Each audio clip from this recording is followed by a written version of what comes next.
지난주에 이 말씀의 물로 씻는 것에 관한 말씀을 나눴습니다.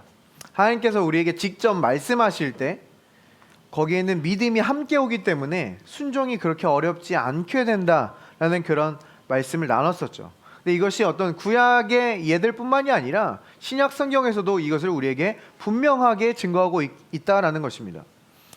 이 신약은요, 새 언약은 하나님께서 우리에게 새 마음과 새 영을 주시기 때문에 우리가 율법 아래에 있을 때처럼 우리가 이 말씀을 붙잡고 이것을 어떻게 적용해야지 막 애쓸 때가 아니라 말씀이 선포될 때 이미 그 효과가 시작된다라는 겁니다. 자, 그래서 예수님께서는 요한복음 15장에서 제자들에게 이렇게 말씀하셨던 것을 우리에게 보여줘요. 너희는 내가 일러준 말로 이미 깨끗하여 졌으니. 자, 예수님 지금 제자들에게 말하고 있는 겁니다. 너희는 이미 내가 한 말로 깨끗해졌다. 자, 이 말을 3절에서 하고 계세요. 그러면 예수님이 이미 일러준 말은 몇 절에 나와 있습니까?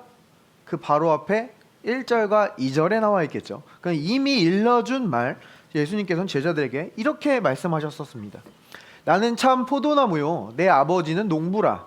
물은 내게 붙어 있어 열매를 맺지 아니하는 가지는 아버지께서 그것을 제거해 버리시고 무릇 그 열매를 맺는 가지는 더 열매를 맺게 하려 하여 그것을 깨끗하게 하시느니라. 이 말씀을 하시고 나서 너희는 내가 일러준 말로 이미 깨끗하여졌으니 라고 말씀하고 계시다라는 거예요. 그러니까 지금 예수님은요, 제자들에게 막 어떤 율법이나 지켜야 될 말씀을 주신 게 아닙니다. 제자들은 그것을 붙잡고 막 적용하려고 애쓰다가 깨끗해진 게 아니라 예수님께서 나는 참 포도나무요 내 아버지는 농부라. 내가 누군지, 내 아버지가 누구신지 선포하셨다라는 거예요. 그러자 그들은 깨끗해졌다라는 겁니다.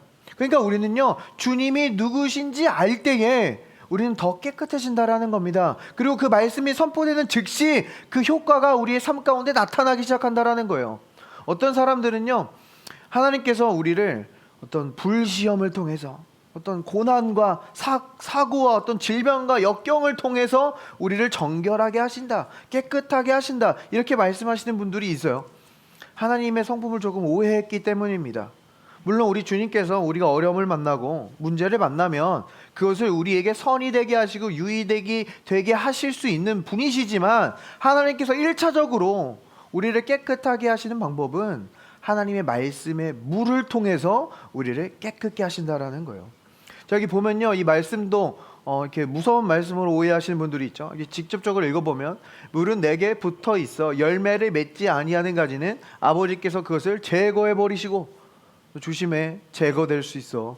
열매 못 맺으면 하나님이 버리실 수 있어. 구원이 취소될 수도 있어. 열심히 해야 돼. 이런 식으로 읽기도 합니다. 자, 근데 우리는 잘 알고 있죠. 여기 제거해 버리다, 이에 해당하는 헬라어 아리오는요, 어떤 뜻입니까? lift up, 들어 올리다라는 의미예요. 주님께서는 아버지께서 너네가 열매 못 맺어? 그럼 너네 들어 올리셔서 열매 맺게 하실 것이다 라는 것을 말하고 있다라는 겁니다. 자, 실제 포도 농장 가보면 어떻게 됩니까?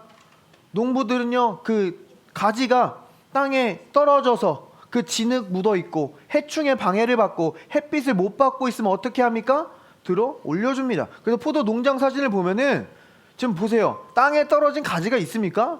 없습니다. 땅에 이렇게 떨어져 있는 가지는 없어요. 농부들이 다 올려줍니다. 올려줘서 그 가지를 깨끗하게 해서 열매 맺을 수 있도록 도와준다라는 말이에요. 그러니까 예수님께서 지금 하고 계시는 말은요, 너희는 내 안에만 거하라, 나와 가까이만 있어라. 그렇게 하면 아버지께서 너희를 반드시 돌보실 것이고 너희를 들어 올릴 것이며 너희를 깨끗하게 해서 반드시 열매 맺게 하실 것이다 말하고 계신 줄 믿습니다. 지금 이 말씀을 듣고 있는 와중에서도 우리는 깨끗해지고 있다라는 거예요. 믿으십니까? 자, 이 사도행전도 보세요. 사도행전에서 언제 성령이 임했습니까? 제자들이 막 말씀을 붙잡고 막 씨름하고 애쓸 때 임했습니까? 아니요. 말씀이 선포될 때 성령이 능력으로 임하셨다라는 거예요. 우리는요 막 말씀을 어떻게 적용할까 그때까지 막 말씀의 효과를 기다릴 필요가 없습니다. 우리는 말씀이 선포되는 즉시 믿음으로 받을 수 있는 줄 믿습니다. 우리에게 치유가 선포되고 돌파구가 선포될 때 아멘으로 받을 수 있는 거예요. 어떤 가정과 결혼에 대한 말씀이 선포될 때도 그 안에는 이미 우리가 서로를 사랑하고 돌보고 순종할 수 있는 사랑과 능력이 담겨 있다라는 겁니다. 우리가 말씀을 통해서 예수님이 누구신지 그분이 무슨 일을 하셨는지 바라볼 때도 이미 우리는 주의 영으로 말미암아 영광에서 영광으로 변화되고 있는 줄 믿습니다. 그래서 오늘도 우리가 주님의 임재 가운데 나와왔는데요, 우리가 한 주간 세상을 살아가면서 많은 세상의 먼지들이 묻었을 수 있어요. 막 우리를 무겁게 하고 나를 끌어내리고 있는 어떤 죄책감과 정죄감이 있을 수 있습니다. 근데 이 시간 주님께서 말씀하실 때 여러분을 들어 올려주실 줄 믿습니다. 또 한 주간 여러 가지 감정과 마음들이 들었을 수 있어요. 어떤 슬픔, 분노, 우울, 두려움, 여러 가지 감정들이 여러분을 더럽다고 느끼게 할 수 있습니다. 그러나 이 시간 주님께서 말씀하실 때 여러분을 말씀의 물로 깨끗하게 하시고 정결케 하셔서 반드시 열매 맺을 수 있도록 인도하여 주실 줄 믿습니다. 우리 옆 사람에게 한번 인사해 보겠습니다. 이미 깨끗하여졌습니다. 더욱 열매 맺을 것입니다. 주님, 이 시간 말씀을 통해서 주님을 바라보길 원합니다. 우리가 이 시간 주님을 볼 때에 우리의 마음과 생각이 아버지의 마음과 생각과 정렬되게 하셔서 우리가 아버지 하나님의 결과를 마주할 수 있도록 이 시간 인도하여 주시옵소서. We pray in Jesus' name, Amen. 네, 우리가 오늘 마지막으로 출애굽기 30장의 말씀을 한 번 더 살펴보도록 하겠습니다. 자, 우리가 출애굽기 30장 말씀을 계속 살펴봤는데요, 그 가운데는 성막의 기구와 이 재료들을 소개시켜주고 있어요. 근데 시편에서 다윗은 우리에게 분명히 고백합니다. 성전의 모든 것들은 주의 영광을 선포하고 있다. 그러니까 이 성막의 기구와 재료들도요, 그림자일 뿐이고 사실 그 모든 것들은 그 실체이신 예수 그리스도와 그분의 영광을 드러내고 있다는 겁니다. 우리가 이렇게 자꾸 주님을 보는 이유는요, 어떤 사람들이 말씀에 나와 있는 어떤 규칙과 규정들을 굉장히 잘 지키면서 살아갈 수 있습니다. 근데 그것을 다른 목적을 가지고 할 수도 있어요. 어떤 내 종교적인 종교심과 어떤 내 열심과 어떤 다른 목적으로 규칙을 잘 지키면서 살아갈 수 있습니다. 근데 하나님이 정말 원하시는 것은 우리의 마음과 생각이 그 아들의 인격과 사역에 완전히 사로잡히길 원하시는 줄 믿습니다. 그래서요, 그 아들의 인격과 사역은요, 우리의 마음의 역사예요. 우리의 양심의 역사입니다. 우리의 양심은요, 그 어떤 정죄감이 아니라 평안함이 승리해야 되는 자리예요. 우리의 마음은요, 우울과 분노와 두려움이 아니라 기쁨이 다스려야 하는 자리입니다. 그래서 우리가 예수님의 인격과 사역에 완전히 사로잡히면요, 우리는 기쁘고 평강한 사람이 된다는 거예요. 그리스도인들의 특징은 기쁘고 평안한 사람들입니다.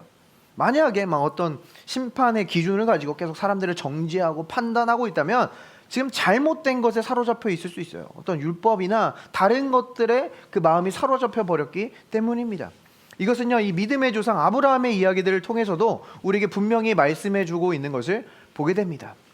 하나님께서 믿음의 조상 아브라함에게 너는 많은 민족의 아버지가 될 것이다 말씀하셨죠. 그때 아브라함의 나이는 굉장히 많았어요. 그때 주님이 천사 2명과 함께 아브라함을 방문하십니다. 그 천사 2분 가운데 있던 분을 우리는 성육신하기 전에 나타나신 예수 그리스도로 봅니다. 이 주님이 지금 아브라함에게 나타나셔서 대화하시는 거예요. 그러다가 갑자기 아브라함에게 말씀하시기를 내 아내 사라가 내년 이맘때쯤에 아들을 갖게 되리라. 지금 아브라함과 주님은 밖에서 말씀하셨습니다. 근데 그 아내 사라는 장막에서 그걸 듣고 있었어요. 그때 이 사라의 나이는 90세였습니다. 아브라함은 거의 100세 가까이 됐어요. 그러니까 무슨 뜻이에요? 임신할 가능성이 거의 없다라는 말이죠. 그냥 노인들이었을 뿐입니다. 근데 갑자기 주님이 내년 이맘때에 아들을 갖게 되리라. 이 이야기를 듣고 사라 어때요? 속으로 웃었습니다. 이 장면을 성경 우리에게 이렇게 보여줍니다. 사라가 속으로 웃고 이르되 내가 노쇠하였고 내 주인도 늙었으니 내게 무슨 즐거움이 있으리요. 여호와께서 아브라함에게 이르시되 사라가 왜 웃으며 이르기를 내가 늙었거늘 어떻게 아들을 낳으리려 하느냐. 자, 지금요 사라는요 그냥 속으로 웃었습니다. 웃을 수 있잖아요. 되나 이거? 웃었어요. 속으로 말했어요. 근데 우리 주님은 장막 밖에서 그 모든 것을 알고 계셨다라는 겁니다. 그러니까 주님은요, 사라의 그 모든 속마음을 알고도 여전히 사라를 사랑하셨으며 사라에게 그 언약의 아들을 선물로 주신 줄 믿습니다. 그러니까 우리 주님은요, 우리 모든 속마음을 알고 계시다라는 거예요. 우리가 때로는 주님께 실망할 때도 있고요, 또 주님을 좀 불신할 때도 있어요. 또 때로는 주님께 막 짜증이 날 때도 있어요. 그런데 우리 주님은 우리의 그 모든 속마음을 아시고도 여전히 우리를 사랑하시며 우리에게 약속한 그 언약을 반드시 실행하시는 주님이신 줄 믿습니다. 그래서 이 아브라함과 사라는요, 이 결국 그 약속의 아들을 얻게 됩니다. 그리고 그 아들의 이름을 뭐라고 집니까? 이삭이라고 짓죠. 그 이삭의 뜻은 무엇이에요? 웃음이라는 거예요. 이것이 주님이 우리를 찾아오시는 목적입니다. 주님은요, 우리와 교제하고 우리와 즐거워하고 우리에게 웃음을 주기 위해서 찾아오시는 분이라는 거예요. 그래서 이 아브라함은요, 그가 시험의 때에도 하나님께 웃음을 드립니다. 이삭을 드리는 모습을 성경은 우리에게 보여줘요.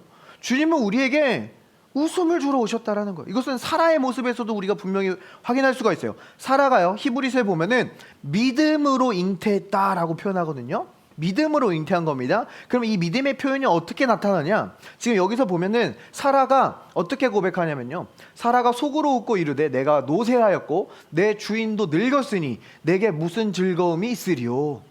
그러니까 내가 늙었는데 어떻게 아이를 낳으리요? 라고 말하지 않았어요. 어떻게 즐거워하리요? 라고 말한다는 겁니다. 자, 사라는 그 열매, 결과를 바랬죠. 사라의 목적은 아이를 낳는 겁니다. 근데 사라는 그 결과, 목적이 아니라 그 과정에 집중했다는 거예요. 어떻게 즐거워하리요. 그러니까 믿음은요, 우리가 그 과정을 즐거워하고 기쁘게 한다라는 거예요. 자, 그러니까 우리는요, 결과를 만들어내고 기적을 만들어내는 것이 우리의 역할이 아닙니다. 우리는 하나님이 미쁘신 줄 믿음으로, 하나님께서 결과를 만드실 것이고 기적을 나타내실 것을 믿음으로 우리는 이 과정 가운데 기뻐하고 그 과정을 즐거워하고 누릴 수가 있게 된다라는 거예요. 자, 보세요. 실제적으로 신혼부부들이 어떤 그 열매, 결과에 너무 막 집착해서 스트레스 받으면 오히려 더 아이를 못 낳게 되는 그런 것들을 보게 됩니다. 그런데 그냥 그 부부가 서로를 즐거워하고 기뻐할 때 오히려 그 생명의 흐름을 따라 자연스럽게 열매 맺는 것들을 우리는 발견할 수가 있게 돼요. 우리가 일하는 직장의 필드에서도 정말 그 일 자체를 즐거워하는 사람들, 그냥 어떤 월급이 아니라 어떤 내 커리어가 아니라 그 일 자체를 즐거워하고 기뻐하는 사람들을 따라갈 수가 없습니다. 그 사람들을 어떤 내 의지력과 노력으로 못 쫓아가요. 그 사람들은 노력하지 않습니다. 그냥 그 일이 너무 좋아서 거기에 미쳐 있을 뿐이에요. 그 사람들은 오히려 결과도 훨씬 뛰어난 결과를 얻게 된다는 겁니다. 자, 우리가 자녀들도 어떤 학교나 유치원에 맡길 때 어떻습니까? 거기 있는 선생님들이 그냥 월급을 위해서 혹은 커리어를 위해서 있는 게 아니라 아이랑 있는 것 자체를 너무 좋아하고 그것을 즐거워하고 그것이 그 선생님의 기쁨인 그런 선생님이 있다면 그 사람에게 우리 아이를 맡기고 싶지 않겠습니까? 그렇죠? 그런 사람들은요, 어떤 분야에 있든지 티가 납니다. 그래서 그런 사람과 함께 일하고 싶어하고 그런 사람과 있으면 배울 것도 굉장히 많고 오히려 우리는 더 좋은 결과를 얻게 된다는 거예요. 우리가 이 교회 사역에서도 굉장히 실제적인 얘기를 해보면요, 이 상담을 할 때 어떤 사람을 만나기 전에 어떤 목적이 있을 수 있어요. 아, 내가 저 사람에게 반드시 이걸 알려주리라, 내가 이거는 꼭 고치게 하리라, 어떤 목적이 있을 수 있어요. 내가 이 말은 꼭 할 거야. 그러고 딱 만납니다. 그러면 벌써 이 말을 하려고 계속 타이밍을 봅니다. 아, 이거 언제 말하지? 그러다 보면 대화의 흐름을 못 쫓아가요. 그러다 보면 서로의 마음 문이 닫히고 내가 막 억지로 그 말을 했다고 하더라도 찜찜한 마음으로 돌아오게 됩니다. 다 제 경험담에서 나오는 말입니다. 근데 우리가 이런 어떤 목적이 아니라 그 사람과의 그 만남 자체에 집중하고 그곳 가운데 임하신 그리스도를 의식하면서 그 대화를 즐길 때, 그냥 그 사람과의 시간을 기뻐하고 즐거워할 때 우리는 성령의 흐름을 따라 내가 예상하지 못한 것들을 막 발견하게 되고 예상치 못한 열매를 얻게 되는 것을 우리는 발견하게 된다라는 거예요. 자, 우리가 연휴입니다. 이제 또 오랜만에 가족들이랑 친구들 만나러 가잖아요. 또 이때도 어떤 목적을 가지고 있을 수 있어요. 내가 이번에는 반드시 내가 이거를 알려주리라.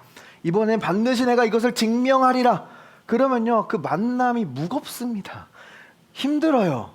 그런데 우리가 단지 그 관계를 즐길 때, 내가 정말 그 사람을 궁금해하고 그 사람과의 시간을 즐거워하고 기뻐할 때 우리는 성령의 흐름을 따라 여러분이 예상치 못한 여러 가지 열매들을 거두도록 인도하여 주실 줄 믿습니다. 주님은요, 우리에게 기쁨을 주러 오셨어요. 웃음을 주러 오셨습니다. 여러분이 막 힘들고 감당할 수 없는 그 무거운 미션, 어떤 그런 짐을 짊어지도록 하러 오신 게 아니라는 거예요. 우리가 이 마르다와 마리아 이야기를 정말 잘 알고 있죠. 이 자매의 집에 예수님이 방문하셨습니다. 그때 마르다 뭐 했어요? 여러 가지 일로 바빴다라고 성경은 말해요. 마르다가 나쁜 일 했습니까? 아니에요. 주님을 섬기기 위해서 이 일 저 일 여러 가지 일로 바빴어요. 근데 그 동생 마리아는 뭐 했습니까? 그저 예수님 발치에 앉아 주님의 말씀을 들었습니다. 주님을 즐거워하고 기뻐하고 있었다라는 거예요. 그 결과가 그럼 어떻게 됩니까? 마리아 어떻게 돼요? 결국 분노하죠. 그죠? 자기가 섬기려던 예수님께도 분노하고 이 자기가 사랑하던 동생 마리아에게도 분노합니다. 이것이 우리가 어떤 결과와 열매에 집착할 때 마주하게 되는 결과 아닙니까? 우리가 막 어떤 결과를 내기 위해서 열매를 위해서 막 집착하고 달려갈 때 하나님 왜 안 도와주지? 하나님 이렇게 개입하셔야 되는데 저 사람들 또 왜 안 도와주지? 왜 이렇게 열정이 없는 거야? 왜 이거 못 따라오지? 결국 우린 사람들에게 분노하고 원망하는 우리 자신을 발견하게 된다는 거예요. 근데 그저 주님의 발치에 앉아 주님을 즐기고 있던, 기뻐하고 있던 이 마리아는 어떻게 됩니까? 주님께서 말씀하시죠. 가장 좋은 것을 택하였으니 빼앗기지 아니하리라. 주님께 칭찬을 받았을 뿐만이 아니라 이 마리아는요, 올바른 때에 올바른 장소에서 올바른 일을 하게 되었다라는 거예요. 마리아는요, 결국 예수님의 발에 향유를 붓게 됩니다. 예수님의 장례를 준비했다라는 거예요. 자, 이것은요, 제자들도 몰랐어요. 마르다도 몰랐어요. 아무도 몰랐습니다. 근데 이 마리아는 예수님의 십자가의 때를 감지하고, 그가 의식적으로 알았다는 게 아니에요. 그가 그 올바른 때에 올바른 일을 할 수 있도록 인도하심을 받을 수 있었다라는 겁니다. 놀라운 일이에요. 주님께서는 이 마리아가 한 일을 보고 뭐라고 말씀하십니까? 온 천하에 복음이 전해지는 곳마다 그녀가 한 일을 기억하게 하리라. 마리아는요, 딱 시작할 때 내가 온 천하에 알려지는 큰 사역 해야지. 내가 주님께 영광 돌리는 어떤 엄청난 사역과 집회를 준비해야지. 이런 마음 없었습니다. 그저 주님을 즐거워하고 있었다는 거예요. 우리도요, 그저 주님을 즐거워하는 겁니다. 사실 예배하다에 해당하는 헬라어 단어는요, 키스하다라는 의미를 동시에 가지고 있어요. 그러니까요, 우리를 위해서 자기 생명 버리신, 죽기까지 사랑하신 그 주님과의 사랑의 관계를 그저 즐거워하고 기뻐하는 모습을 지금 우리에게 보여주고 있는 거예요. 복음의 목적은요, 그냥 예수 그리스도입니다. 예수 그리스도가 우리의 목적이에요. 그런데 자꾸 복음, 예수 그리스도가 목적이 아니라 수단이 될 때 우리는 잘못된 방향으로 가요. 이 복음이 어떤 내 사역 확장의 도구가 되고, 이 예수 그리스도가 나의 어떤 번영과 치유의 도구가 되고, 어떤 놀라운 일의 도구가 될 때, 그 일들이 나쁘다는 게 아니에요. 그 일들이 좋은 일일 수 있지만 그게 목적이 아니라 예수님이 우리의 도구가 될 때 우리는 어느덧 예수님을 즐거워하고 있는 게 아니라 그 내 목적을 위해서 내가 힘쓰고 애쓰다가 지쳐있는 우리 자신을 발견하게 된다는 겁니다. 하나님께서 우리에게 이 그레이스 하우스를 주신 이유는요, 우리가 주님을 더 즐거워하고 노래하고 그분을 이야기하고 그 예수 그리스도를 영화롭게 하기 위해 우리에게 이 그레이스 하우스를 주신 줄 믿습니다. 우리가 여러 악기로 찬양하고 성찬하고 말씀을 나누는 것은 우리가 그 주님을 더 즐거워하기 위함이에요. 우리가 이렇게 주님을 즐거워할 때 여러분의 삶에 여러 간증들이 있듯이 열매들은 그냥 따라오게 되는 것입니다. 올 한 해 우리는 이 주님을 더 즐거워하는 그레이스 하우스가 되도록 우리를 인도하여 주실 줄 믿습니다. 그래서 오늘 우리가 또 이 출애굽기 말씀을 통해서 이 주님의 모습을 또 볼 건데요. 이거 왜 자꾸 이 말씀을 계속 보냐? 자, 우리가 좋아하는 게 있잖아요. 예를 들어서 내가 시계를 진짜 좋아한다. 혹은 내가 어떤 신발을 좋아한다. 어떤 자동차를 좋아한다. 그럼 어떻게 합니까? 계속 막 이렇게 다각도로 돌려보면서 이것을 감상합니다. 마찬가지예요. 우리가 이 말씀을 줌 인도 해보고 좀 멀리서도 보고 여러 각도에서 보면서 그 예수 그리스도의 아름다움을 감상하는 거예요. 그래서 우리가 처음에 출애굽기 30장의 말씀을 나눴을 때 어떤 말씀을 나눴었죠? 기름 부음의 재료들을 나눴습니다. 모두 예수 그리스도를 나타낸다고 배웠어요. 또한 그 다음에 무슨 말씀을 나눴습니까? 기름 부음의 재료 전에 물두멍과 속전과 물두멍이 나온다고 배웠어요. 그러니까 우리의 모든 구원의 값이 예수 그리스도의 생명값을 이미 지불되었음을 확신하고 말씀의 물로 씻기는 자들이 기름 부으심을 따라가게 된다라는 그런 말씀을 나눴습니다. 자, 근데 제가 그때 이 출애굽기 30장의 말씀을 다 보여드린 게 아니에요. 읽어보셨으면 아시겠지만 가장 처음과 가장 나중의 부분을 보여드리지 않았습니다. 그럼 이 가장 처음과 나중에는 무엇이 나오냐? 가장 처음 부분에는 분향단이라는 게 나오고요. 가장 마지막 부분에는 그 분향단의 뿌리는 향의 재료들이 나와요. 그러니까 속전, 물두멍, 기름 부으심은 분향단과 이 향 사이에 끼어 있다라는 겁니다. 자, 그럼 이것이 무엇을 의미하는 거냐? 자, 제사장들이 주요한 임무 중에 하나가 뭐냐면요, 이 향의 재료를 가져다가 성막 안에 분향단에 들어갑니다. 그럼 분향단에는 이렇게 숯불이 있거든요. 그 위에 이 향 가루를 내려놔요. 그 어떻게 됩니까? 연기가 피어올라요. 그 향이 성막을 완전히 가득 채우게 되는 거예요. 그럼 더 이상 인간 제사장은 보이지 않습니다. 하나님의 눈에 인간 제사장이 보이는 게 아니라 그 향기가 보여요. 이 향기는 예수 그리스도를 상징한다라고 했잖아요. 그러니까 이 제사장이 향을 피우는 이 사역은요, 지금 예수 그리스도께서 하늘 보좌에 앉으셔서 우리를 중보하시는 사역을 나타낸다라는 거예요. 주님께서 우리의 대표자가 되시고 중보자가 되셨습니다. 그래서 하나님은 우리를 직접적으로 보지 않으세요. 우리를 그리스도 안에서 보십니다. 그리스도를 통해서 보십니다. 그리스도께서 하늘에서 그러하신 것 같이 우리도 이 땅에서 그러한 거예요. 그리스도의 의로움으로 우리를 보신다라는 거예요. 그래서 우리는 담대하게 하나님의 보좌 앞에 나아갈 수 있는 것인 줄 믿습니다. 그러니까 이 출애굽기 30장에 이 모든 재료와 기구들은요, 지금 영광 받으시고 하늘 보좌에 앉아 계신 그 예수 그리스도의 중보 사역을 나타내 준다라는 거예요. 자, 그럼 자세히 한번 살펴볼게요. 성경에서 이 성막의 기구들 중에 두 가지 제단을 소개하는 것을 보게 돼요. 성막에는 두 개의 제단이 있습니다. 몇 가지 제단이 있다고요? 두 가지가 있습니다. 첫 번째 제단은요, 외부에서 보이는 제단이에요. 두 번째 제단은요, 보이지 않는 제단입니다. 첫 번째 제단은요, 노수로 되어 있고요. 두 번째 제단은요, 금으로 되어 있습니다. 이 첫 번째 제단은 우리가 잘 알고 있는 그 번제단이고요. 두 번째 제단은 분향단이라는 거예요. 한글로는 좀 다르게 느껴질 수 있어요. 영어로는 그냥 둘 다 알터입니다. 알터. 둘 다 그냥 제단이라고 부른다라는 거예요. 자, 그러면 첫 번째 제단, 우리 번제단부터 한번 살펴보도록 하겠습니다. 자, 번제단을 보면요, 지금 성막 외부에 있는 거 보이시죠? 지금 성막 외부에서 불타고 있습니다. 이것은 노수로 만들어져 있어요.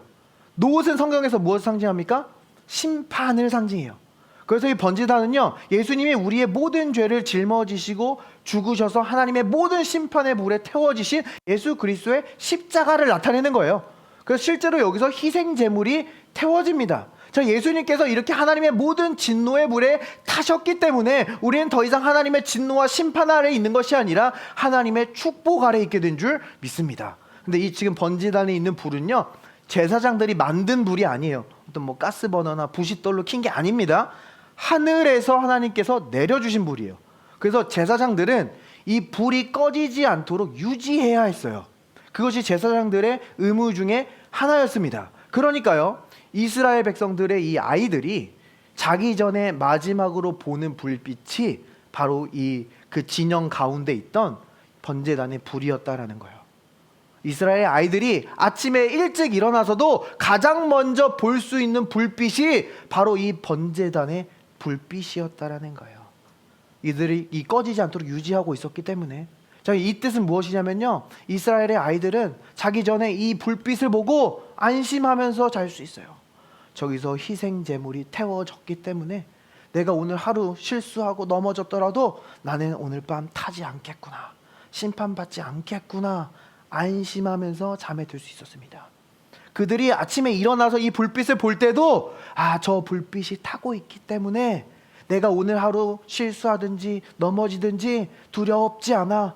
저 희생 제물이 탔기 때문에 내겐 어떤 심판도 저주도 가까이 하지 않을 거야 라는 그러한 평안의 마음을 가질 수가 있었다는 거예요. 이것은요, 우리가 동일하게 예수 그리스도의 십자가를 바라볼 때 얻을 수 있는 유익입니다.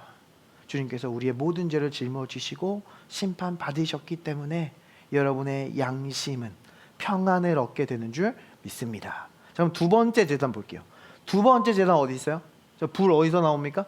성막 안에서 지금 막 연기 나오고 있죠? 이 제단 지금 보여요, 안 보여요? 안 보입니다.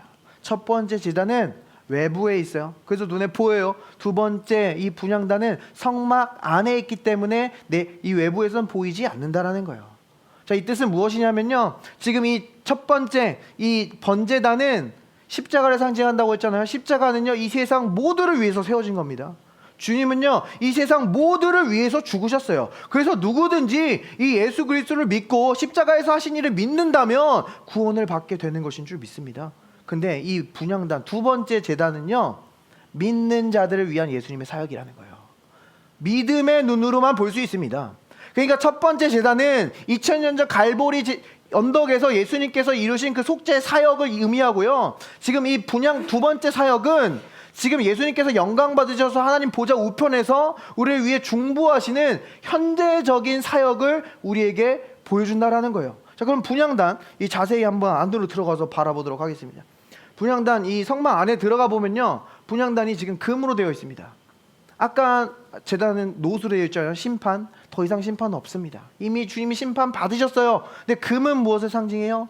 하나님의 의로움, 신성, 영광을 나타냅니다. 영광 받으신 예수 그리스도를 우리에게 보여주고 있는 거예요. 그리고 지금 이 분향단을 보면 4개의 뿔이 있는 것을 볼 수 있죠. 아까 놋제단에도 뿔이 있었습니다. 여기도 이 모서리에 뿔이 있습니다. 이 뿔은 성경에서 무엇을 나타내냐면 권세와 능력을 나타낸다는 거예요. 예수 그리스도의 십자가 사역도요, 우리의 죄를 속죄하는 권세가 있어요. 예수님의 중보 사역에도요, 권세가 있다라는 겁니다. 그럼 도대체 무슨 권세가 있는 겁니까? 자, 구역에서 보면요, 이 대제사장 여호수아가 스룹바벨가 성전을 지을 때가 있었습니다. 근데 그들의 원수의 공격에 의해서 완전히 무기력해져서 15년 동안 성전 건축이 중단돼요. 근데 그 장면을 영적으로 성경이 우리에게 어떻게 보여주냐면, 대제사장 여호수아가 이 하늘의 법정에서 사단에게 고발당하고 있는 겁니다. 정죄당하고 있는 거예요. 그것이 실제 생활에서 일들이 막히고 지연되고 앞으로 전진하지 못하는 모습으로 나타난 걸 성경은 우리에게 보여줍니다. 그리고 욥의 이야기 가운데서도요, 하나님이 욥을 너무 사랑해요. 너무 특별히 대하니까 마귀가 어떻게든 틈을 찾아내서 욥을 하나님의 법정 앞에서 고발하고 고소하고 참소하고 그의 삶에 어떤 저주와 사망의 것들을 막 가져다 줍니다. 그때 이 욥은 뭐라고 고백해요? 저 검사처럼 고발하는 마귀 앞에서 나를 변호해줄 그 중재자가 있었으면, 바로 그 중보자가 있었으면 하고 중보자가 있기를 그렇게 원했어요. 근데 우리 주님께서 바로 그 중보자가 태워주셨다라는 겁니다. 그래서 마귀는요, 여러분이 실수하고 넘어져도요, 더 이상 여러분을 정죄하고 참소할 수가 없다라는 거예요. 여러분이 때론 넘어지고 여러분이 실수하지만 여러분의 삶 가운데 어떤 저주와 사망의 것들을 합법적으로 가져올 수가 없다라는 거예요. 우리 중보자 예수 그리스도께서 하늘 보좌에 앉아 계시기 때문입니다. 그가 우리의 모든 죄를 치렀다라는 그 증거를 가지고 그 중보자의 자리에 서 계시기 때문이에요. 그래서요, 이 사단은요, 우리를 정죄할 수 없습니다. 그래서 우리에게 와서 우리의 마음을 고소합니다. 하나님께 고소할 수 없으니까 우리 마음에 고소하고 우리의 양심에 고소하고 아직도 자신이 권세를 가지고 있는 것처럼 우리의 마음을 속일 수 있다라는 거예요. 그래서 우리는요, 그 중보자 되신 주님을 바라보면서 믿음의 눈으로 지금 이 두 번째 제단을 바라보면서 로마서 8장 1절의 말씀을 믿음으로 고백해야 되는 줄 믿습니다. 그러므로 이제 그리스도 예수 안에 있는 자들에게는 결코 정죄함이 없나니. 아멘. 우리가 이 두 번째 제단을 믿음의 눈으로 바라볼 때 우리가 정말로 완전히 용서받았고 깨끗해졌고 더 이상 정죄함이 없음을 믿을 때에 우리는 하늘의 자리에서 주님과 함께 다스리는 삶을 살 수 있게 되는 것인 줄 믿습니다. 자, 또한 두 번째로 우리가 이 중보자이신 예수 그리스도를 바라본다라는 의미는요, 자, 이 형제와 그 형제의 죄들을 고발하고 들추지 않게 된다라는 것을 의미합니다. 자, 이것이 무슨 의미냐면요, 자, 이 분향단에서 이 제사장이 향을 피우게 되면요, 그 향이 제사장만을 덮지 않습니다. 이 향은요, 속죄소 위를 완전히 뒤덮는다라고 성경은 우리에게 보여주고 있어요. 근데 이 속죄소, 언약궤는 성경에서 무엇으로 상징됩니까? 하나님이 임재하시는 보좌로 상징되는 거예요. 그러니까 언약궤 위가 이 예수님을 상징하는 연기로 완전히 가득 찬다라는 것은 무엇을 의미해요? 예수 그리스도께서 그 하늘의 자리에서 하나님의 보좌에 앉아 계시는 그림을 우리에게 보여준다라는 거예요. 자, 그런데 그 언약궤 안에는 뭐가 담겨 있죠?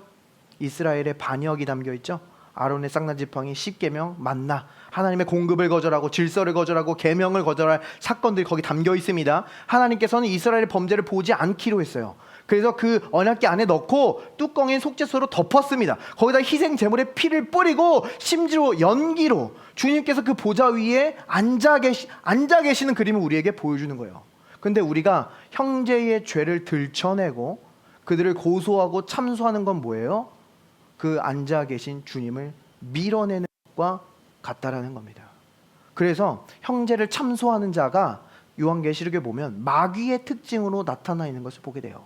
우리가 이 언약궤 뚜껑을 열면 어떻게 됩니까? 이스라엘 백성들이 블레셋의 언약궤를 빼앗겼던 적이 있죠. 그때 그들은 하나님의 법을 모르니까 그거를 들춰봅니다. 그러니까 어떻게 돼요?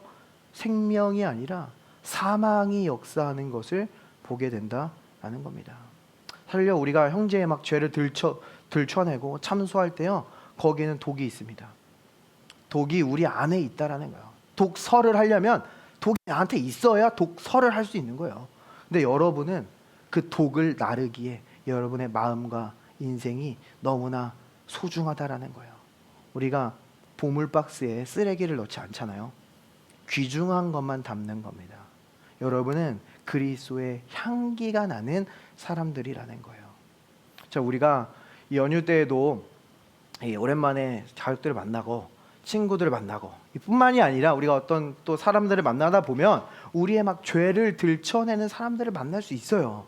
막 괜히 우리의 흠을 잡습니다. 근데 여러분은 그때 분명히 기억해야 돼요. 우리의 중보자가 계시다. 여러분이 그것을 막 변호하기 위해 여러분의 에너지를 너무 많이 쓸 필요가 없다라는 거예요.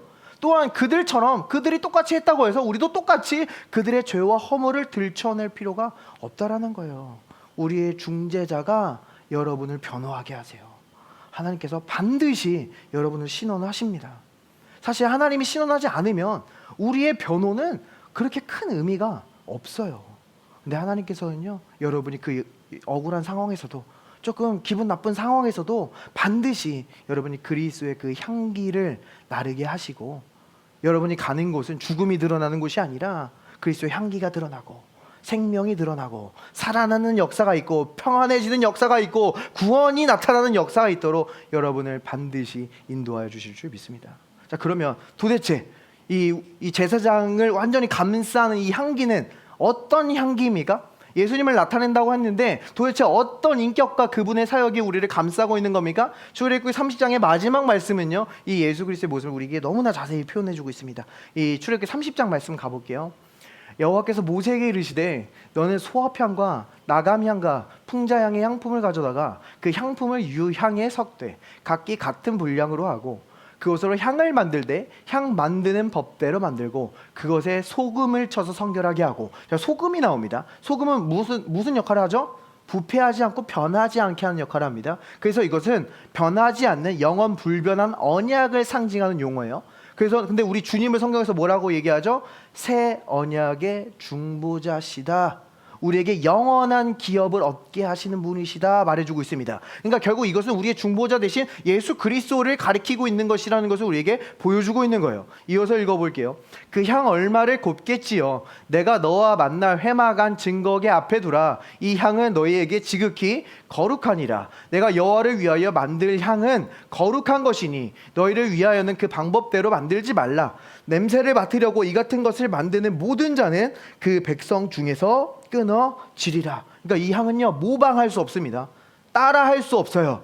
그러니까 우리 주님을 대체하는 무언가가 있을 수 없다라는 거예요. 구원이 막 여러 가지 길이 있는 게 아니라 오직 길이요 진리요 생명이신 우리 예수 그리스도를 통하여야만 되는 줄 믿습니다. 자, 그러면 자세히 이 향들을 한번 살펴볼게요.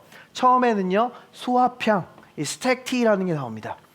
이 스택티라는 것은요, 그 몰량나무와 비슷한 종류의 나무인데요, 이 스택티의 어근이 떨어지다라는 그런 의미를 가지고 있어요. 그래서 실제로 이 나무에서 자연스럽게 떨어지는 그 나무의 수액, 상처가 났을 때 나오는 그 나무의 진액을 받아서 그것을 두드리고 밟고 잘게 으깨게 되면 거기에서 향이 나오게 되어 있다는 거예요. 저희 놀랍지 않습니까? 우리 주님의 모습을 보여주고 있어요. 주님은요, 자신이 짓밟히도록 이 세상에 자신을 내어주셨습니다. 주님이 채찍에 맞고 모욕당하고 낮아지셨을 때 주님에게서 무엇이 나왔습니까? 치유가 흘러나오고 평안이 흘러나와요.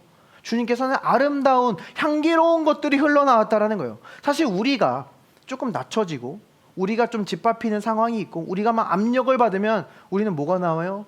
우리 안에 있는 게 나오죠. 분노가 나오고 내 성질이 나오고 어떤 스트레스가 나오고 안 좋은 것들이 흘러나옵니다. 근데 우리 주님께서는요, 채찍에 맞고 십자가에 못 박히고 창에 찔리고 십자가에 못 박혀서도 막 두 명의 강도가 예수님을 욕하는 그런 압박적인 상황에서 주님에게서 뭐가 흘러나와요? 긍휼이 나오고 자비가 나오고 은혜가 나왔다라는 거예요. 주님께서는 그들을 욕하는 상황에서 뭐라고 말씀하십니까? 아버지여, 저들이 하는 일을 용서하소서. 저들이 하는 일을 알지 못하나이다. 향기로움이 흘러나왔다라는 거예요. 자, 근데 이 향기는요, 단순히 예수님을 위한 게 아닙니다. 지금 제사장이 향을 피우면 누구를 감싼다고요? 이 향은 제사장을 감싸요. 이 냄새는 이 제사장의 냄새가 된다는 거예요. 이것은 구약의 그림뿐만이 아니라 신약에서 바울이 확정적으로 우리에게 이렇게 말해주는 것을 보게 됩니다. 바울은 이렇게 고백해요. 항상 우리를 그리스도 안에서 이기게 하시고 우리로 말미암아 각 처에서 그리스도를 아는 냄새를 나타내신 하나님께 감사하노라. 우리는 구원받는 자들에게나 망하는 자들에게나 하나님 앞에서 그리스도의 향기니. 바울이 이야기를 할 때요, 어떤 되게 프레시한 그런 상황이 아니에요. 막 이렇게 목욕하고 향기롭고 편하게 쉴 수 있는 그런 상황이 아닙니다. 지금 바울은요, 드로아에서 큰 사역의 문이 열렸어요. 근데 그 기회를 놓칩니다. 자기의 동역자 디도를 만나고 그렇게 만나고 싶어요? 못 만납니다. 고린도 교회 열심히 사역했는데 많은 범죄가 일어나요. 그래서 그들에게 막 교훈하고 권면하는 편지를 씁니다. 근데 그들이 그것을 받아들였는지 받아들이지 않았는지 지금 모르는 상황이에요.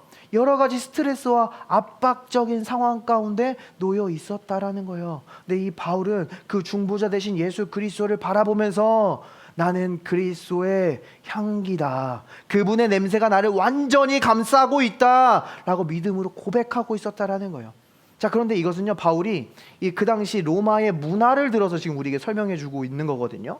여기 보면은 항상 우리를 그리스도 안에서 이기게 하시고 라고 말하는데요. 여기 이기게 하시고가 단순히 승리하다, 이긴다 이러한 의미가 아닙니다. 직역하면요, 개선 행렬에 참여시키다라는 그런 의미를 가지고 있어요. 그러니까 그 당시 로마 장군들은요, 전쟁에서 이기고 오면 큰 행진을 만들어서 그 거리를 행진했습니다. 그리고 그 앞에 향을 피웠어요. 그러니까 이 로마 장군이 지나갈 때 나는 그 향이요, 포로들에게는 죽음의 향, 사망의 향이 되는 거고요, 그곳 시민들에게는 승리의 향이 되는 거예요. 그러니까 바울은요, 지금 내가 이 압박 가운데 있지만, 여러 가지 막힌 길 가운데 있지만, 나는 이미 이기신 예수 그리스도의 그 승리를 걷고 있다. 나는 지금 나에게 승리자의 냄새가 나고 있다라는 것을 고백하고 있다라는 겁니다. 자, 구약에 보면은 이 다니엘의 세 친구들이 하나님을 경외하고 이방신에게 절하지 않아서 뜨거운 풀무불에 던져지게 되는 장면을 우리에게 보여줍니다. 근데 거기에 몇 명이 들어가게 되죠? 4명이 있게 되죠. 그 네 번째 사람은 신들의 아들과 같도다. 우리 성육신하기 전에 예수 그리스도의 모습을 나타내는 겁니다. 그들은 주님과 함께 있었기 때문에 머리털 하나 상하지 않았다라고 성경은 기록하고 있어요. 근데 그들이 불에서 나왔을 때 성경이 뭐라고 기록하는지 아십니까? 불탄 냄새도 없었더라. 그들이 고생한, 고난받은 어떤 흔적도 남지가 않았다라는 거예요. 자, 세상에서요, 어떤 어려움과 힘든 일을 만나면요, 그 사람들에겐 불탄 냄새가 납니다. 세상에서 내가 제일 억울해요. 내가 지금 내 상처가 제일 커요. 내가 세상에서 제일 힘든 사람입니다. 왜냐하면요, 그들은 진짜 불타고 있기 때문이에요. 그러나 여러분은 아니라는 거예요. 예수 그리스도께서 이미 십자가에서 그 모든 심판과 진노의 불에 불타셨기 때문에 여러분은 불탄 냄새가 아니라 그리스도의 향기가 나는 줄 믿습니다. 여러분이 압박 가운데 있어도, 때로는 길이 막히고 앞이 보이지 않는 그런 스트레스적인 상황에서도 하나님께서는 여러분에게 그리스도의 향기가 나게 하시며, 승리자의 냄새가 나게 하시며, 생명에 이르는 냄새가 나게 하셔서 결국 그 모든 일조차도 그리스도의 그 온전한 인격과 그분의 그 완전한 사역의 영광을 드러낼 수 있는 모든 재료가 될 수 있도록 여러분을 반드시 인도해 주실 줄 믿습니다. 이것이 그리스도의 향기예요. 자, 이어서 두 번째 향기를 보겠습니다. 두 번째 향기는요, 나감향이라고 오니차라고 지금 성경에서 말해주고 있습니다. 이 오니차는요, 식물에서 온 게 아닙니다. 이 오니차는 조개 껍데기예요. 조개 껍데기에서 온 거예요. 조개류입니다. 자, 그런데 의문이 듭니다. 아니, 이스라엘 백성들 그 40년 동안 광야에만 있었는데 이 조개 껍데기를 어디서 구할 수 있는 겁니까? 우리는 알고 있죠. 뒤에서 바로의 군대가 쫓아오고 홍해로 막혀 있을 때, 그들이 완전히 우겨쌈을 당하고 있을 때에도 하나님은 그들에게 돌파구를 주시고 그들은 거기서 향기로운 재료들을 얻을 수 있도록 하셨다라는 거예요. 이 실제로 오니차는 홍해에서 발견됩니다. 자, 그러니까요, 하나님은요, 우리가 우겨쌈을 당하고 때로는 어둠의 골짜기, 음침한 골짜기를 다닐 때에도 그곳 가운데서 그리스도의 향기로운 인격을 더욱더 알게 하시며, 실제적으로 우리의 삶을 향기롭게 하고 빛나게 할 수 있는 여러 가지 선물들과 재료들을 얻을 수 있도록 우리의 삶을 인도하신다라는 거예요. 사실 여러분이 보세요. 정말 우리가 어려움을 겪고 있을 때 하나님께서 오히려 우리에게 더 좋은 인연을 만나게 하시는 것들을 보게 됩니다. 그렇지 않습니까? 우리가 빛날 때, 잘 나갈 때가 아니라 우리가 빛나지 않고 우리가 때로는 막혀 있다고 느껴질 때 더 진실된 관계를 만나는 것을 우리의 삶 속에서 경험하게 돼요. 하나님은 놀라운 하나님이십니다. 또한 이 오니차는요, 이 조개 껍데기가 완전히 으스러지고 가루가 될 때 거기서 향이 나는 거예요.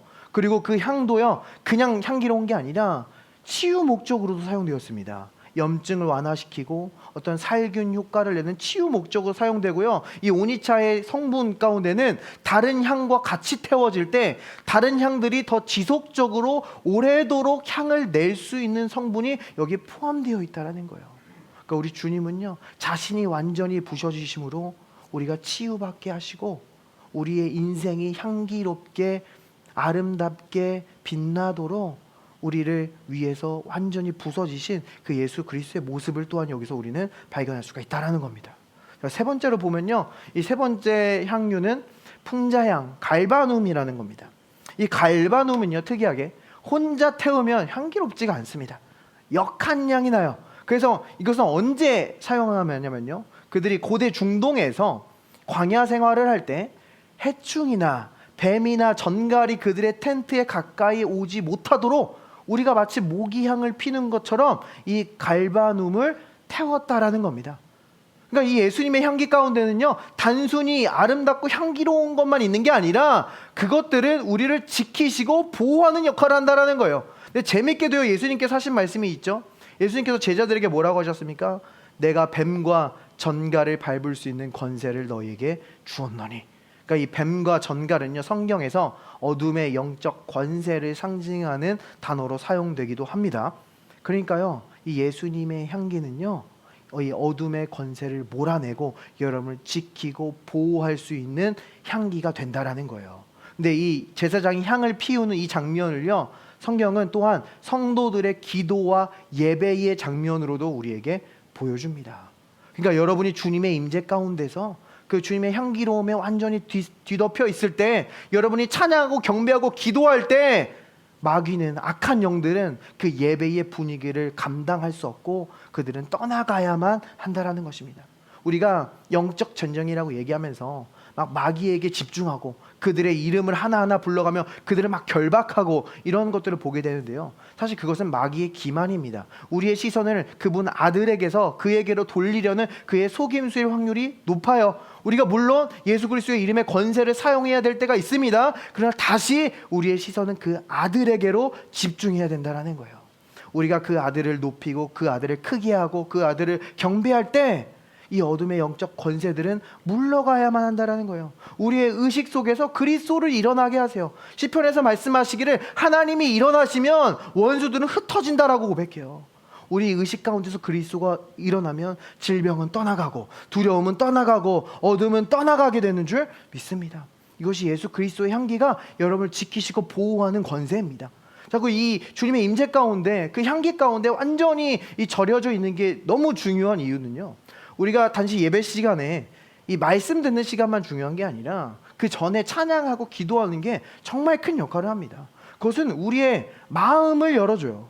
그러니까 우리가 단지 그냥 아는 사람이 아니라 정말 친밀하게 어떤 사람을 알 때에, 그 사람과 시간을 많이 보냈을 때에 이 카톡 가운데 이모티콘이 하나도 없고 막 이렇게 단답으로 때로는 대답이 온다고 할지라도 저 사람이 날 미워하나? 이렇게 생각 안 하잖아요. 그러니까 무슨 바쁜 사정이 있겠지, 뭐 지금 이 바쁘나 보다. 우리는 그 사람의 마음을 왜곡하지 않고 받아들일 수가 있게 됩니다. 제가 막 완전히 엉망인 영어 문법으로 얘기해도 쌤은 그냥 척척 알아듣잖아요. 왜요? 저랑 시간을 많이 보냈고 저를 알기 때문에 알아들을 수가 있는 거예요. 마찬가지입니다. 우리가 주님의 그 임재 가운데, 그분의 향기 가운데 완전히 뒤덮여 있을 때 우리는 그 주님의 친밀함을 더 느끼게 되고, 우리는 말씀이 선포될 때 그것을 단지 머리가 아니라 마음으로 받아들이게 된다는 거예요. 그래서 때로는 어떤 겉면의 말씀이 있고 훈계의 말씀이 있고 조금 불편한 말씀이 나와도 하나님이 날 정죄하시나?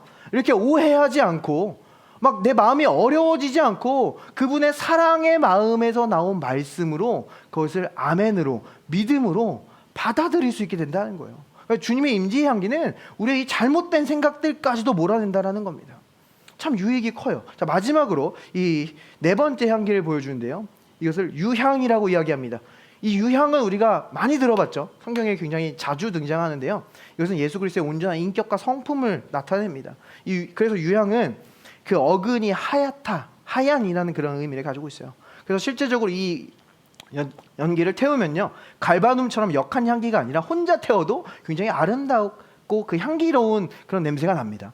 그리고 이 유향은 동방박사가 예수님께 선물로 드린 그 선물 중에 하나이기도 하고요, 또 소재, 곡식 제물 드릴 때도 이 유향이 같이 향기로운 제물로 같이 태워지는 것을 보게 돼요.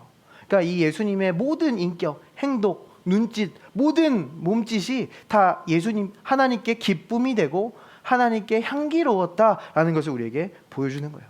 자, 이렇게 우리가 좀 향유의 종류를 살펴봤는데요, 이 모든 것이 예수 그리스도의 그 인격과 사역의 온전함, 아름다움을 나타내고 있어요. 근데 이것이 단지 예수님을 위한 게 아닙니다. 이것은 우리의 유익을 위한 거예요. 지금 이것은 제사장이 그 연기 가운데 완전히 감싸지게 된다라는 겁니다. 그러니까 이 중보자, 예수님께서 우리의 중보자라는 것은요, 우리에게 굉장히 큰 유익이 있다라는 거예요.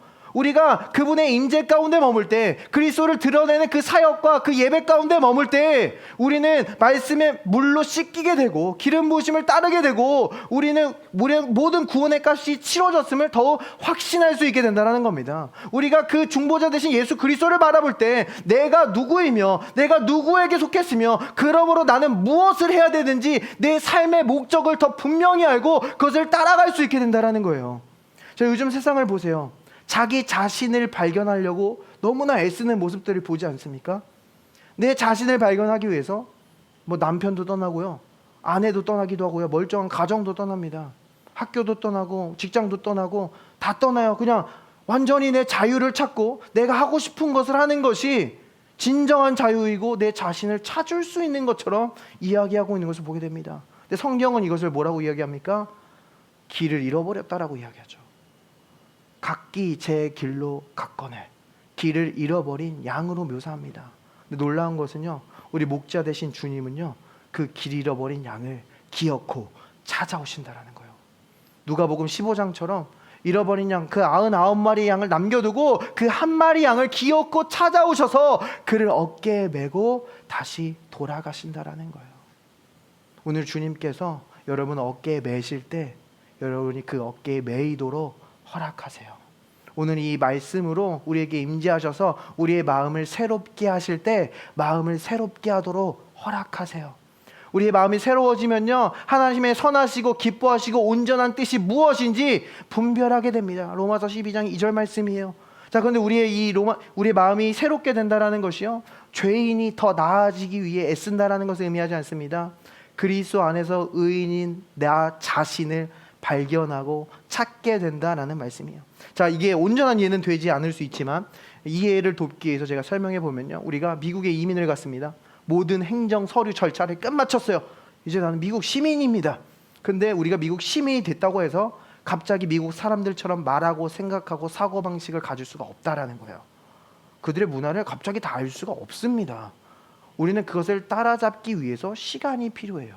마찬가지입니다. 여러분 하나님의 자녀입니다. 그리스도 안에 의인입니다. 그런데 우리의 마음과 생각이 지금 그것을 따라잡고 있다라는 거예요. 그러나 그것은 반드시 이루어질 거라는 겁니다. 왜요? 그리스도께서 우리의 중보자가 되시기 때문에. 자, 마지막으로요, 바울이요, 이 범죄에 빠져있는, 죄악에 빠져있는 고린도 교인들을 훈계했던 장면이 있습니다. 그들은 교회예요, 교인이에요. 근데 성적으로 문란했어요. 창기와 자고 있었어요. 음란했습니다. 자, 그들에게 바울이 어떻게 권면합니까? 너희 7번째 계명, 간음하지 말라는 이 계명을 너희는 기억하지 못하느냐? 이렇게 말하지 않았다는 거예요. 그들의 의지력에 호소하지 않습니다. 바울은 뭐라고 얘기합니까? 너희의 몸이 하나님의 성전인 것을 알지 못하느냐? 그리스도 합한 자는 한 영임을 알지 못하느냐? 그리스도의 값을 주고 너희를 산 것을 알지 못하느냐? 그러므로 너희는 음행을 피하고 너희 몸으로 하나님께 영광을 돌리라. 그들의 정체성에 대해서 이야기했다라는 거예요. 그 의미는 무엇입니까? 그들이 죄를 졌지만, 넘어졌지만 여전히 하나님의 성전이라는 거예요. 여전히 그리스도와 한 영이란 거예요. 이 말은요, 죄가 우리의 정체성을 바꿀 수 없다라는 거예요. 죄가 그리스도와의 연합에서 우리를 떨어뜨릴 수 없다라는 거예요. 죄가 그리스도와 연합에서 우리를 떨어뜨릴 수 없으면 우리가 분명히 할 때에 우리는 죄와 떨어질 수 있게 되는 줄 믿습니다. 말씀을 마무리할게요. 다윗은요, 시편에서 이 여호와의 성전을 향해서 이렇게 노래하는 것을 성경은 보여줍니다. 만군의 여호와여, 주의 장막이 어찌 그리 사랑스러운지요. 내 영혼이 여호와의 궁정을 사모하여 쇠약함이요, 내 마음과 육체가 살아계시는 하나님께 부르짖나이다. 나의 왕 나의 하나님 만군의 여호와여, 주의 제단에서 참새도 제 집을 얻고 제비도 새끼들 복음 자리를 얻었나이다. 다윗은 지금은요, 이 성전 성막을 향해서 노래하고 있어요. 자, 근데 이 다윗이 특별히 노래하고 있는 부분이 무엇입니까? 제단이에요. 근데 이거 한글 성경에 보면 그냥 제단인데요, 영어 성경 보면 어때요? altars, s, 복수가 붙어 있습니다. 제단들이라는 거예요. 제단들, 이 제단들을 노래하고 있습니다. 이 제단들이라는 건 무엇을 나타내는 겁니까? 오늘 우리가 공부한 이 번제단과 분향단, 이 두 제단을 우리에게 말해주고 있는 거예요. 다윗은 노래합니다. 이 참새와 제비들도 자기 새끼들 보금자리를 이 제단들에서 찾았다라는 거예요. 그 떠돌아다니는 새들도 이 제단들에서 쉬듯이 우리 자녀들도 이 두 제단에서 쉼과 안식을 발견해야 된다라는 겁니다. 너는 그리스도께서 모든 생명값을 주고 사신 자야. 하나님이 너를 대신해서 모든 진노와 심판을 이미 그리스도의 몸에 받게 하셨어. 너는 그리스도 안에 하나님의 의야. 너는 그리스도의 향기야. 하나님은 너를 향기롭게 여기신단다. 너를 의롭게 여기신단다. 우리는 이 진리 안에서 안식해야 한다라는 거예요. 이 제단에 머물러 있어야 됩니다. 자, 유명한 예화가 있어요. 아무리 값비싼 시계가 있어도요, 그 시계 바늘이 그 구동계와 분리되면 어떻게 합니까? 더 이상 이 시계는 우리에게 시간을 보여줄 수가 없습니다. 아무리 좋은 시계라도 그냥 장식품이 되는 거예요. 그렇지 않습니까? 우리 인생도 그래요. 우리가요, 아무리 좋은 조건을 갖추고 있더라도 그리스도와 연결되어 있지 않으면 우리는 단지 장식품처럼 여겨질 수 있어요. 우리가 이 세상의 병풍처럼 여겨질 수 있어요. 근데 여러분이요, 주의 제단에 머물 때, 그분의 임재 가운데 머물 때, 그 연기에 완전히 둘러싸여져 있을 때, 여러분은 여러분이 추구하지 않지만 올바른 때에 올바른 장소에서 여러분의 부르신 목적을 살 수 있게 될 줄 믿습니다. 하나님께서 여러분을 들어 올리도록 허락하세요. 여러분은 하늘 보좌에 이미 그리스도와 함께 앉아있는 존재인 줄 믿습니다. 여러분은 그 문제보다 위에 있는 자들이라는 거예요. 하나님께서 여러분을 말씀의 물로 씻도록 허락하세요.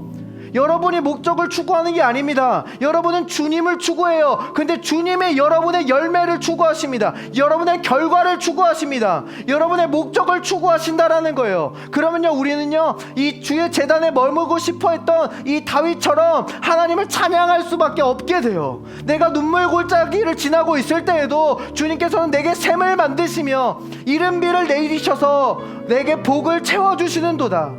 여호와 하나님은 나의 해요, 나의 방패시며 나에게 은혜와 영화를 주시며 온갖 좋은 것들을 아끼지 아니하시는도다. 만군의 여호와여, 주를 의지하는 자들은 복이 있나이다. 아멘. 오늘 고백할 수밖에 없게 되는 줄 믿습니다. 이 좋은 예수 그리스도를 아직 영접하지 않으신 분이 있다면 저와 함께 기도했으면 좋겠습니다. 주님께서 나의 모든 심판을 이미 받으신 줄 믿습니다. 나는 그리스도 안에서 의롭습니다. 주의 향기를 나릅니다. 내가 가는 곳마다 살리는 역사, 구원의 역사, 평안의 역사가 나타나게 하실 줄 믿습니다. 주님 감사합니다. 예수님의 이름으로 기도합니다. 이 모든 그레이스하우스를 축복하며 기도합니다. 주님, 주님의 임재 가운데 주님의 날개 아래 머무는 이 모든 그레이스하우스를 축복하며 기도합니다. 주님, 우리의 모든 구원의 값이 이미 지불되었음을 우리가 더욱 확신할 수 있도록 인도하시며 우리를 말씀의 물로 씻기시고 우리를 지금 기름 부음으로 인도하고 계신 줄 믿습니다. 올 연휴 가운데 이들이 어디를 가든지 그 가운데 생명이 나타나며 구원이 나타나며 평안이 나타나게 하여 주시옵소서. 이들이 말하는 자들마다 살아나며 이들이 말하는 자마다 회복되며 이들 가운데 하나님이 함께 살아계심을, 여전히 우리의 중보자 되심을 주님께서 친히 드러내어 주시옵소서. 주님, 오고 가는 모든 발걸음을 지키시고 보호하시고 인도하시며 악한 모든 원수의 계획들은 그 주님의 발 앞에 무너지게 하시고 올 한해 이들과 함께하고 계시고 이들을 그 연기로 안고 계시는 예수 그리스도의 사랑의 풍성함을 느끼는 한 주 될 수 있도록 주여 축복하여 주시옵소서. We pray in Jesus' name. Amen. Praise the Lord.